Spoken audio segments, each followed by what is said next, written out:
In these problems, we have a few extra variables, and you want to just pay close attention to what variable you're solving for. In this first one, it's asking us to solve for A. So the first thing I'm going to do is just highlight A. Okay, so if I'm trying to get this A by itself, you ask yourself, what's on the same side of the equal sign with A? And it happens to be this 15. And we're adding 15. So if I want to get rid of add 15, I would subtract 15. Whatever I do to one side of the equal sign, I do to the other side of the equal sign. So if this 15 gets rid of this 15, the only thing on the right side is A. And then on the left-hand side, B minus 15, those aren't like terms, so it's just simply B minus 15. The order that you write this down does matter. I can't do negative 15, I don't want to do 15 minus B. Okay, so when you read a book, you read from left to right and work your way down. So this says B, next line, minus 15. And then if you go straight across your paper, B minus 15, you'd read it the same. Okay, so this guy here, I want to get X by itself. So if I'm going to get X by itself, let's just highlight the X. What's preventing X from being by itself is the add U. So to get rid of add U, I'm going to subtract U. Whatever I do to one side, I do to the other. So the X on the left side is now by itself. And then this says V minus U.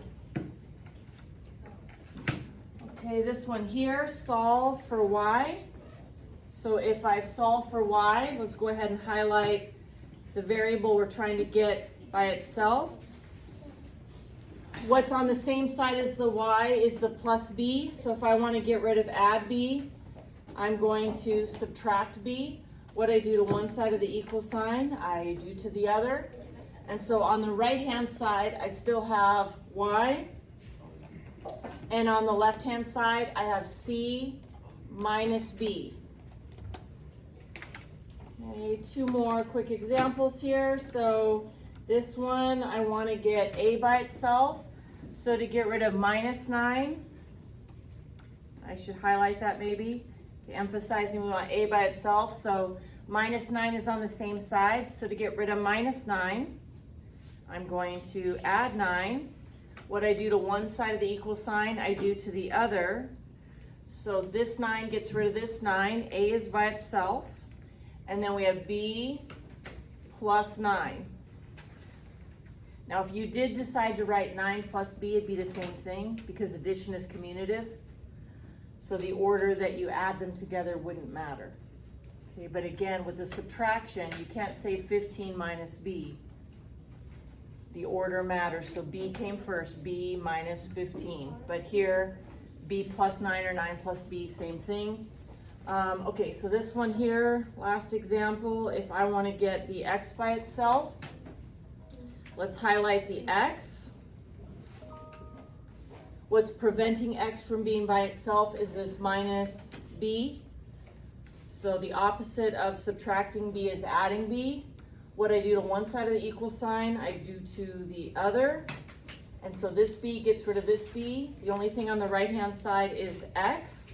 And on the left-hand side, this is 3 plus B. Now, if you write B plus 3, it's the same thing.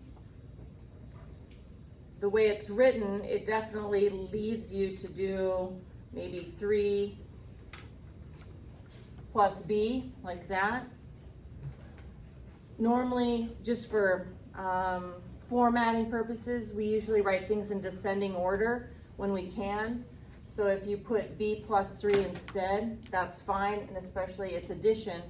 So like 2 plus 3 is equal to 3 plus 2. So the order those come don't matter, commutative property.